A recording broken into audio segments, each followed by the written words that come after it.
irmãs, querida pastoral do dízimo, hoje a liturgia da palavra nos conduz para Nazaré, para o lugar onde Jesus cresceu, para o lugar onde Jesus conviveu com seus parentes, para o lugar onde Jesus, por primeiro, amou toda a sua família. E é curioso que ao chegar em Nazaré, aqueles que viram Jesus crescer, aqueles que o acompanharam em toda a vida de Jesus, que não é pública ainda, se surpreenderam com a sua chegada. Mas o que é curioso? Eles não se surpreenderam de forma positiva. Ou seja, eles não conseguiam ainda ver em Jesus Deus que veio nos visitar. Eles não conseguiam ver em Jesus o Messias que todo o povo de Israel esperava.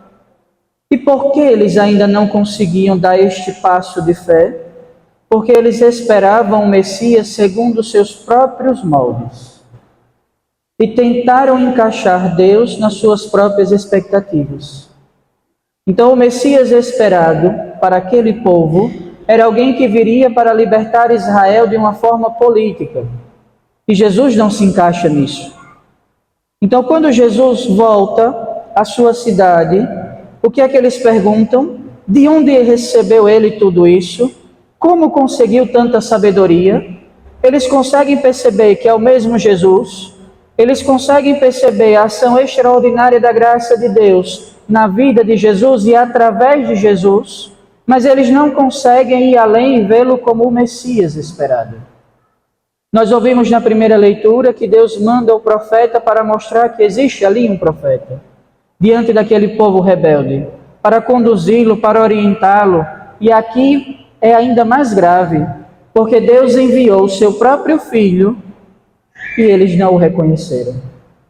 No Evangelho de João, tem um versículo que diz assim: veio para o que era seu, e os seus não o acolheram. É sobre isso que João está falando. Aqueles que mais deveriam acolher e amar a Jesus foram aqueles que não conseguiram aceitá-lo e fecharam seu coração para toda a graça de Deus. Porque, queridos irmãos, queridas irmãs, é preciso conhecer a Jesus para receber dele todas as graças e bênçãos que ele tem a nos dar. Porque é vontade de Deus que todos nós recebamos a vida. É vontade do Senhor que todos nós que aqui estamos sejamos libertos de toda a escravidão, do pecado, da morte e das enfermidades. Mas o que eu preciso para receber de Deus tamanha graça? Apenas uma coisa: reconhecer que Jesus é Deus e acreditar nele. E começar a desenvolver fé. Porque aí eu começo a dilatar o meu coração e abrir as portas da minha vida para a vida divina. Foi o que não aconteceu aqui. Porque eles começaram a ver Jesus simplesmente segundo aquilo que seus olhos enxergavam. Por isso que eles perguntam: não é ele o carpinteiro, filho de Maria, irmão de Tiago, de José, de Judas e de Simão? Suas irmãs não moram aqui conosco? Isso era o que eles conseguiam ver segundo a carne. E eles não conseguiram ir além e ver quem realmente é o Senhor. E a pergunta que ecoa na liturgia de hoje é: e nós que aqui estamos, conseguimos perceber quem é Jesus? E, sobretudo, conseguimos também nós acolher a Jesus? Porque de forma rápida, quando nós lemos esse evangelho, a gente diz: mas que povo tolo! Como é que eles não reconheceram que era Deus que estava visitando? Como que eles não conseguiram perceber a ação de Deus em seu meio? Como que eles não conseguiram ler e ver os sinais que Jesus realizava? Mas e nós? Conseguimos? E é preciso parar e pensar. Porque quantas vezes nós ouvimos de homens e mulheres de fé: o Senhor não me escuta. Ou mesmo: eu não sei o que tem na minha oração, que eu rezo e o Senhor nunca me atende. Ou mesmo: eu não consigo perceber o agir de Deus na minha vida. Mas será que realmente é Deus que não está agindo? Ou eu que não estou conseguindo enxergar o agir de Deus? E queridos irmãos, queridas irmãs, esse discernimento só é possível a partir do momento que nós encontramos verdadeiramente o ressuscitado. Porque aí nós começamos a conhecer a sua voz e conhecer como ele age. Então as coisas na nossa vida não são simplesmente uma coincidência que aconteceu, é a providência divina que está agindo. A inteligência nem sempre é uma inteligência só minha. Muitas vezes é o Senhor que vai planificando. Os dons que vão acontecendo na nossa vida e que nós vamos desenvolvendo não é uma ação simplesmente humana nossa, é a ação da graça de Deus que vem para fecundar as nossas vidas. Então é preciso começar a acolher a Jesus, mas sabendo exatamente quem Ele é, que é o que não aconteceu no Evangelho de hoje. E qual foi a consequência de que nós vimos no Evangelho de hoje? Ali não pôde fazer milagre algum. Era porque Jesus não tinha poder? Não.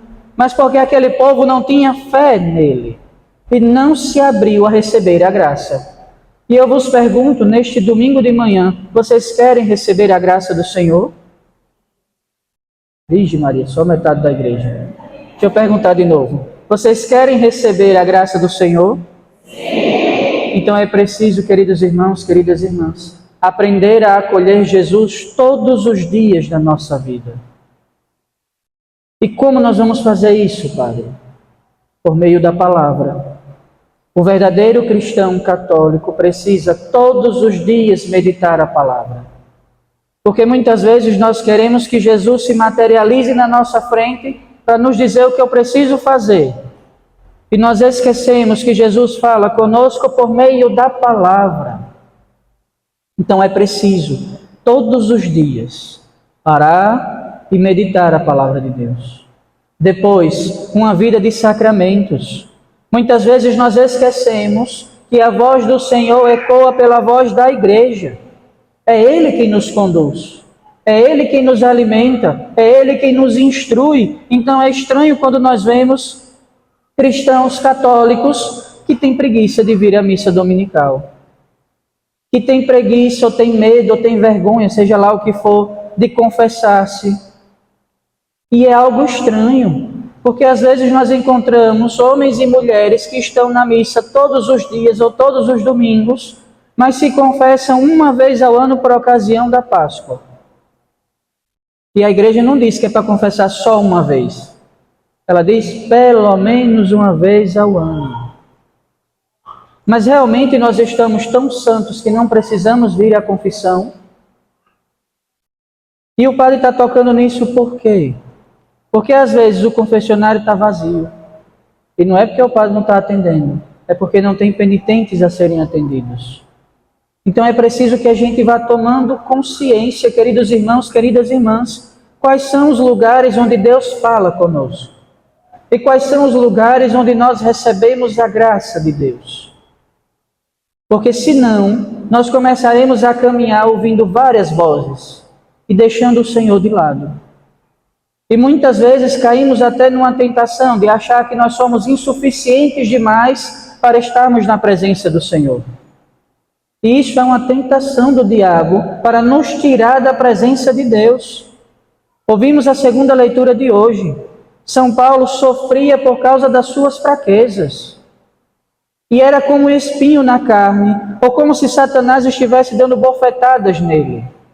E muitas vezes nós paramos e não entendemos o que São Paulo está querendo dizer. Mas quantas e quantas vezes nós queremos ser santos, nós queremos viver a santidade, temos um propósito firme e do nada a gente escorrega e cai. Chega uma tentação do nada que a gente não está esperando e a gente cai. Esse é o espinho na carne. Mas vejam como é interessante. São Paulo pediu por 3 vezes ao Senhor que tirasse essa fraqueza. E qual é a resposta de Deus? Não. A minha graça te basta. É preciso que tu reconheças que és pequeno, que és frágil. E queridos irmãos, queridas irmãs, todos nós que aqui estamos temos uma tendência a cair no orgulho. Então, quando nós começamos a vencer todas as tentações, Quando nós começamos a fazer tudo de forma muito leve, nós começamos a nos encher de um orgulho espiritual. E esquecemos que toda graça é fruto da ação de Deus. E aí eu começo a pensar que as conversões é fruto da minha pregação e da minha inteligência, que aquela cura é fruto da minha intercessão, e eu vou esquecendo que é Deus que me usa para agir. Aqui está o problema. Por isso que o Senhor aqui responde a São Paulo: não é hora de tirar o espinho, mas também não é hora de você ficar com medo, porque é na tua fraqueza que eu manifesto a minha glória. É na tua fraqueza, é no teu limite que eu manifesto o meu poder. Isso fica muito claro. O Senhor sempre vai escolher os mais fracos. E pensemos que o Senhor chegou a escolher profetas, aqueles que iriam falar por Ele, que eram gagos. Porque a ação de Deus é extraordinária, queridos irmãos, queridas irmãs. E quando alguém que não tem aquele dom recebe e começa a exercê-lo, rapidamente nós entendemos, não é ele. Simplesmente. É a graça do Senhor que age por meio dele. Então assim peçamos hoje ao Senhor a graça de possuirmos um coração aberto para sempre e em todos os momentos da nossa vida acolhê-lo. Deixar que ele fecunde a nossa vida e que nós estejamos dispostos a obedecê-lo e fazer tudo que ele nos disser. Louvado seja nosso Senhor Jesus Cristo,